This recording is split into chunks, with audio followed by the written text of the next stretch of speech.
Let's try a little thought experiment. In this clip, we are looking at Rabindranath Tagore, the Nobel laureate who wrote our national anthem. Which one of these do you think his voice really sounds like? Is it this or this? If you chose the left one, then you just might be surprised at learning that this is his real voice. The human world is made one. All the countries are losing their distance every day. Their boundaries not offering the same resistance. And you're not alone in coming to this conclusion. नाम से लग रहा है इसलिए थोड़ा भारी होगा. And heavy. I don't know how to explain heavy. Very strong baritone. Slightly heavy. And I know the stereotype brings you to a deep voice, but I think it would be a flat toned voice. What we just witnessed is called the halo effect. A fact we always took for granted as a known fact about history is in fact a known unknown. Things we assume we know that we really don't. Now Hitchcock explains this through a much cooler example. The assembly of film and how it can be changed to create a different idea. Now we have a close-up. Let me show you what he sees. Let's assume he saw a woman holding a baby in her arms. Now we cut back to his reaction to what he sees. And he smiles. Now what is he as a character? He's a kindly man. He's sympathetic. History somewhat puts us in a similar situation without really giving us the ability to completely validate what's known. Now, let's take the middle piece of film away, the woman with the child, but leave his two pieces of film as they were. Now we'll put in a piece of film of a girl in a bikini. He looks, girl in a bikini, he smiles. What is he now? The dirty old man. He's no longer the benign gentleman who loves babies. That's the difference. That's what film can do for you. Or If you can imagine how our expectation of this small fact about Tagore's voice is far from the actual truth, I couldn't help but wonder how we really listen to these voices from the past. How much do we really know about the history that we consume? In February of 2002, Donald Rumsfeld, the former US Secretary of Defense, while addressing a news briefing, probably did a great job of laying out the extent to what we really know about anything at all. There are known knowns. There are things we know we know. We also know there are known unknowns. That is to say, we know there are some things we do not know. But there are also unknown unknowns. The ones we don't know, we don't know. Rumsfeld unknowingly provided us with a good summarization of what epistemology is. To simply put, it is a school of philosophy that deals with defining and understanding knowledge itself. In other words, when do we get to say that we know something, and what do we even truly know anyway? In epistemology, you either truly know the knowns or you know nothing, Jon Snow. There's an entire field of study that deals with the epistemology of history itself, called historiography. Remember the references section on a Wikipedia article? Well, me neither. Consider historiography as a fact check of this much ignored section. Historiography documents and verifies multiple perspectives of events, identifies recorder biases, and does all sorts of important things that ultimately result in a mostly accurate version of the history we consume. This is why one of the most debated aspects of history is the epistemology of it.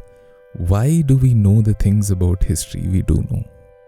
For most of us, our first introduction to history was at school, where our teachers in all probability never touched upon this very question. When it comes to the accuracy of the stuff we were learning, the only disclaimer we might have got is a quote by Winston Churchill. As Winston Churchill said, history is written by the victors. A quote whose origins are quite ironically unknown. Churchill didn't really say that. Hermann Göring did. And what he said was, we will go down in history either as the world's greatest statesman or its worst villains.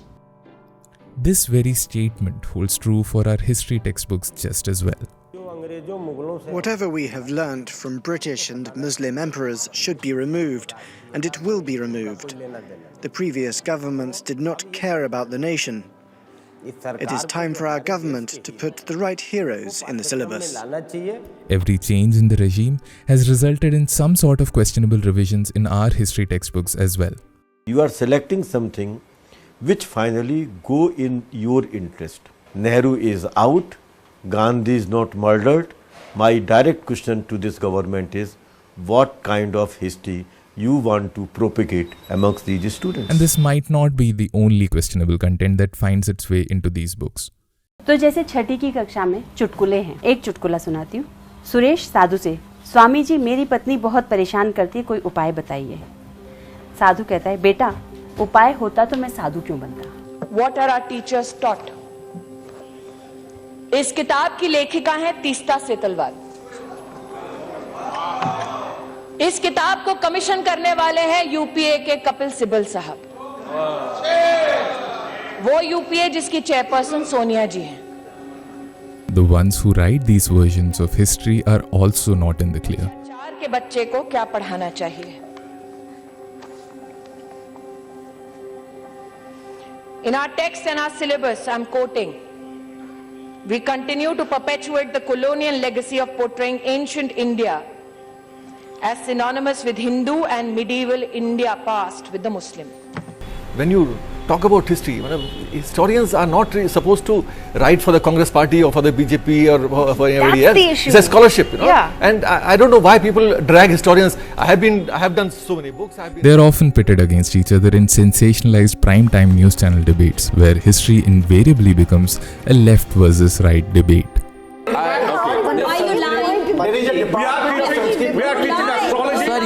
Chapters are still being added and scrapped, and well, no one still really agrees about our history textbooks. And then there are historical biopics that we consume our history from. Most of them have to carry these cowardly disclaimers to safeguard themselves from lawsuits and, more importantly, some protesters also made their way in from a rear entry to the mall, vandalizing shops and breaking the ticket window of the theatre. These disclaimers have their origins, quite unsurprisingly, in a defamation lawsuit against MGM Studios for presenting a false version of history in this 1932 film, Rasputin and the Empress. Toute votre vie, vous avez refusé que l'on réalise des films sur votre histoire. Les films que l'on a faits sur Rasputin l'ont été sans votre aveu. Et pourtant, pour la première fois, vous autorisez notre film. Et pour la première fois, vous paraissez devant les caméras. Prince Yusupov, pourquoi? Parce que les autres films ne racontaient pas la vraie histoire. In the film, Princess Natasha was portraying the character of the real princess, and there's a scene that suggested that his wife was raped by Rasputin. MGM had to make a large financial settlement and edit out the offending scene from the subsequent releases of the film.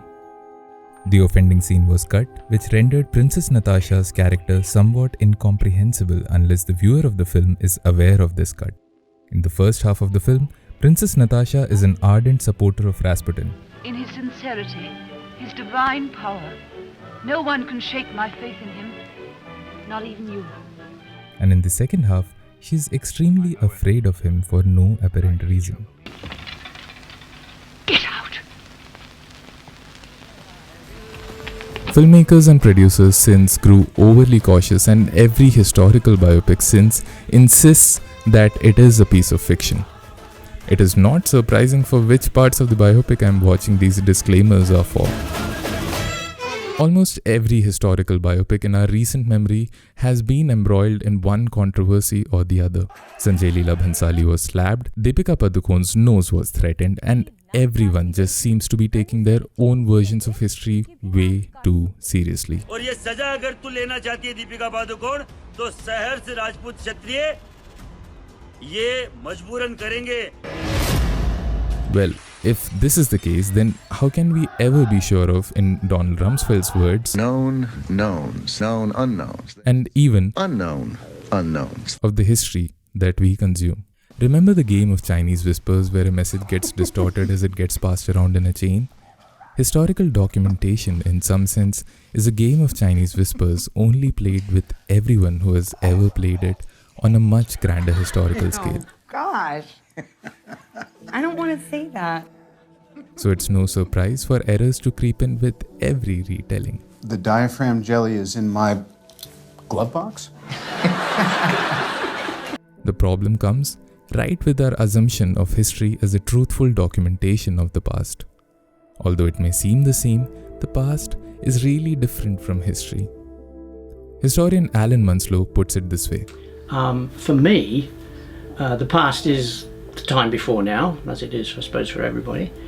But history is the narrative or narratives that we create about the past. Roland Barthes theorized that the birth of the reader must be at the cost of the death of the author. In essence, it's really in the mind of the reader where these ideas presented in books, photographs, symbols, or even songs take a shape, and we create our own new ideas and meanings based on our own worldviews. Some do it well. To be or not to be? हम हैं कि हम नहीं? That is the question. हम हैं तो कहाँ हैं और नहीं हैं तो कहाँ गए? हम हैं तो किस लिए और कहाँ गए तो कब? While others can be called somewhat unique.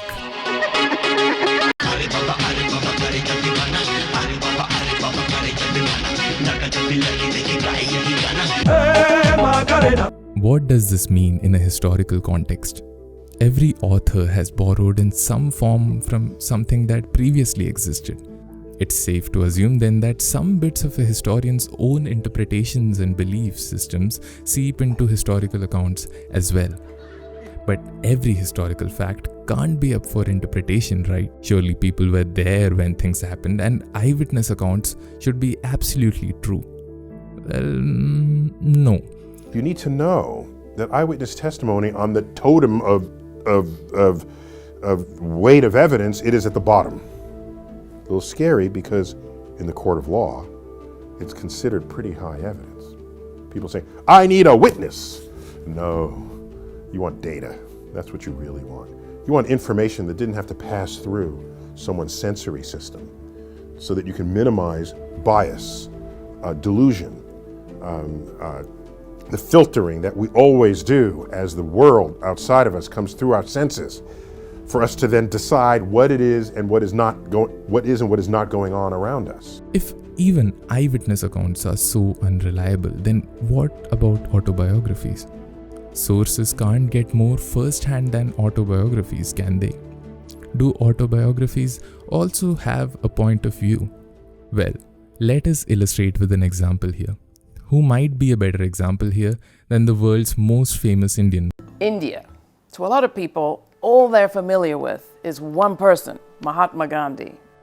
So much is in the known about Gandhi from his own writings as well as from the meticulous documentation of others. Every biographer can pick and choose to create their own version of Mahatma Gandhi's history. What's interesting to note here is that the same can't be said for his wife Kasturba, who remains a larger-than-life shadow of Mahatma Gandhi. And it's not without reason. You know, in the case of famous people, Rajdeep, you normally have letters written by them, letters written about them, but there are virtually no records on the spouse.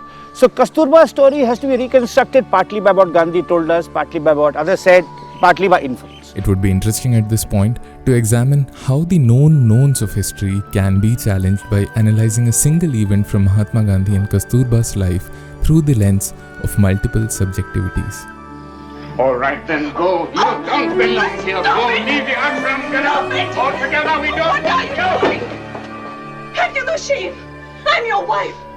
In part 2 of this episode, we try to uncover the various exclusions and constructions of this one incident, the importance of details in a story, and how malleable a perspective on history really is. जिस राह पे तुम चल रहे हो बेटा, एक दिन पूरी तरह फंसोगे। उस दिन मुझे याद करना, मैं पहुंच जाऊंगा। Thanks for watching the video. Tell us what you think about the episode in the comment section below. Do check out the next part where we deep dive into the life of Gandhi and Kasturba through the lens of the chamber pot incident. We also connect the dots to arrive at an essential disclaimer for consuming history. Follow us on social channels to uncover what went into shaping this episode and unravel everything that didn't make the cut. Thanks again for watching.